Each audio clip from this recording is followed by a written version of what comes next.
Assalamu alaikum. So anyeme energy teno. Ye neke nyenu ne ni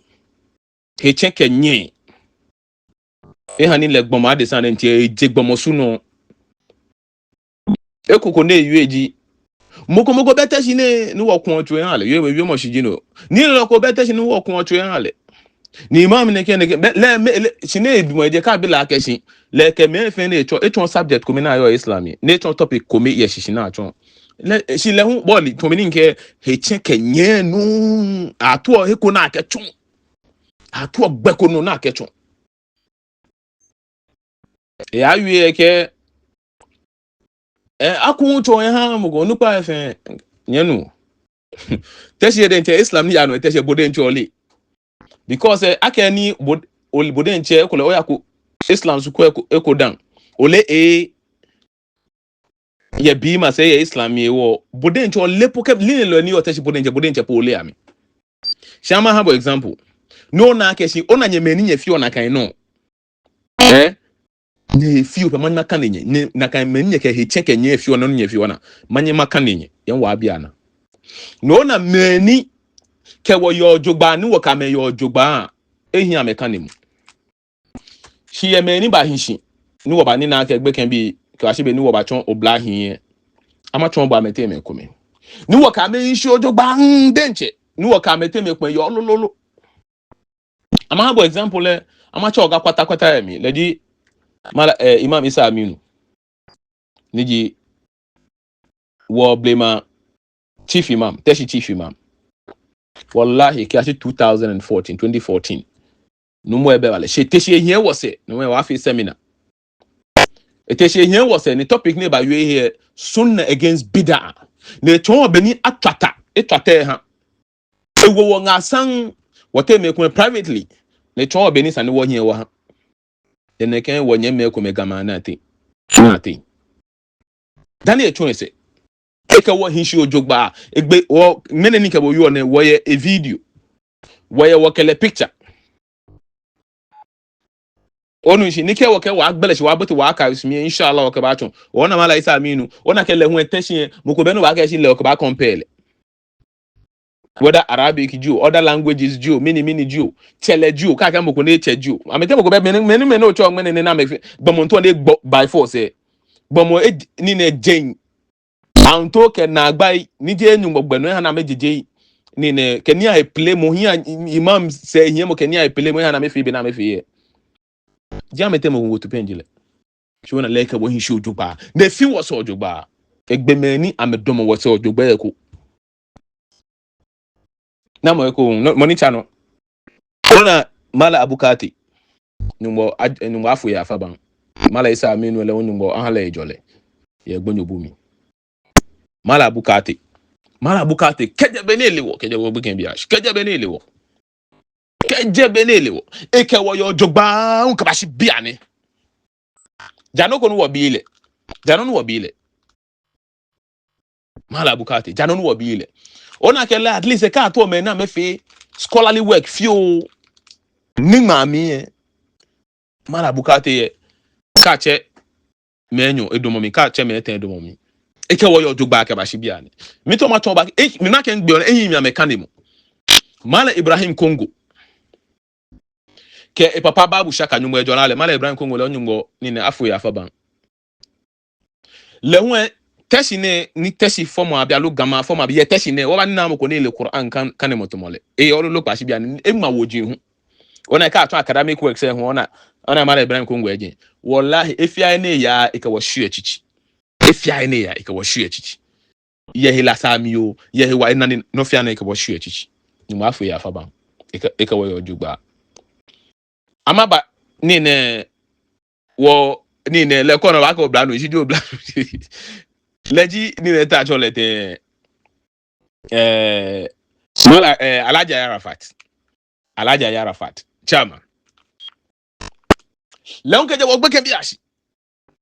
eke wo yo jogba eke wo shagan chichi eke wo yo jogba ka ba shi biani e momo wo mi ona meni ncho ne je na amele ake ko le gbe ke bi ji wo nu wo ton yi alo baby e wo take onogu no she got acho amecho wo to ise bonu nshi ameke wo yo jugba ke ba shi bia ne je ngene sa ne yo e te boni bomoni bomene o ba do no fi o ne na wallahi nke ene efe ni yo ene o ti bi na ni wo chole atole muqaddima ene aken begbe no ona meni o ba titi o meni o amena no domo o ba titi ha amane ha me Allah nyete moko fe moko ne ba ke ejiwani nimbo no taje no ko ba fun onini bo ko ba fun onini bodente no mo no to aga wadun no wa fun onini e ko fun bo ko fun oni bo no taso ko meto podente no owie to mo etobo no owie to mo no o wa to mo bodente etobo bodente ko fun atule no ke mamne bodente o agbe nsin koso yenni sumo nyeke to anaka njeme yenni ba na ka suma asuma nye fiope nye fio na ka no nye fio nye fa akra amacha no nke ncha alaja Arafat nimbo afu ya faban agbene no meni ache pole ame podon agbene fia ni nche ko no bale ame Sheikh Abdul Qadir Napari لدي مونين كثير رياض الصالحين يدي كنين تاخلتين فيكو المالكيه كذا فيكو المالكيه يدي كرياض الصالحين ni eshia minji heni Qur'an in kase Qur'an ni ne tatoleten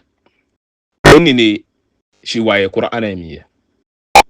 jeni atuni ye Qur'an mi eshia min wonu shi wo mala ni chon wona chole mala Ibrahim ke ba shi ngmene ngawo joni ke ba shi ngmene eke wo yo jogba ne fi wo so jogba moni chano mala awwal biane Saudi ledi ajoma imam ni biane fagbete Saudi le ona keke wo yo jogba moni chano leje teacher je nchon ni inteni leji mala Yusuf le ma wi san class separate because ele nyen wonu pa Osman Echeta Alhaji Osman Echeta wole ma wi san separate bonu shi leje teacher ni je ne chon mi ni ake na bi ni shile enyami akeche enyami ake bi ekemi shi check wo mene ni nke bo yu na mi nke ebiye ke eni ne nga ni di Maisha enye mi nke bi efe tamo bi amele ake we stubborn aga no Maisha ke mala Yusuf me family ake wo buge bi a chitoncho mala Yusuf fase ni wo fase ala wo to e wala no shame hie wo nakan bonu shi amesa ne ma yu le separate agbene money de nche ni nkase ni yedi le je teshi na enyo ni nche Saudi she bate ye te ne bate she ke bote teshi no konukum ndi money shi anu wo yo bia ni wo kele nshan ka shi bi na egbu ka ke money chon wo ni na chon wo ni nche ka shi bi na egbu bonu shi ne shi am wo yo bia ni le Dr. Ahmed Omar Sheikh Uthaymin nyanyoni Sheikh Bombaz student ni Sheikh Albani Nasiruddin Albani student jino onu shi naam agbene malan Daud Krachi ya Rosal ona ne wo yuni watch it wanchi eta basa dan le no aninke no ko sabie neda aninke no ko sabie neda ole okwe gono ole malan Sule ole mala Isaac wallahi nke makandi ehin kanemu ole Alhaji Amadu ya bochanya meneme fin teshe min bi son wo nche ko mala Abubakar sei ku mefe nche kwa mefe meneme no na nche ofe teshe min son ayo nya ko eko wonu shi ame fa meke wo jugba ona kenke makandi e iye ko le yalla kenu ma so mo nke mo ku ye pe ye la kenu ma so weekend ne inyakula inyakuga inyakosu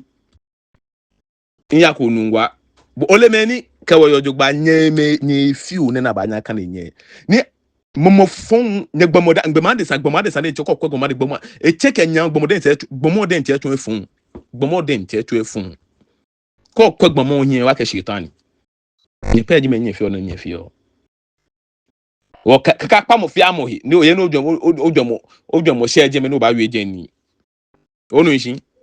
me ko me na metwi mi nchi ojugba me ye na metwi mi nchi ojugba Wonyu mo dromo na iko me no chon mo dromo na nyo kami chon amenni no. Wakame teme kuma hinhia kuma neke. Wo fa oba hia me wakame hia ya akeba. Na tempo teme go for wole asma me shele owi. Asma wole dan se me na ya ni na agbene nyeme kuma wi no ga na nye le shina ga agbe nju agbene na pa adwuma agbene le be ekule ni nye wi ole ba nye efe na ka. Onu shi wallahi ke ona no le ka wi onu shi no fia no wi aba bibu san ye. No fia no wi o aba bibu san ye. Numa jajebo numa so twi habo numa abo suomo yo twi mi numa die hete ke do twi mi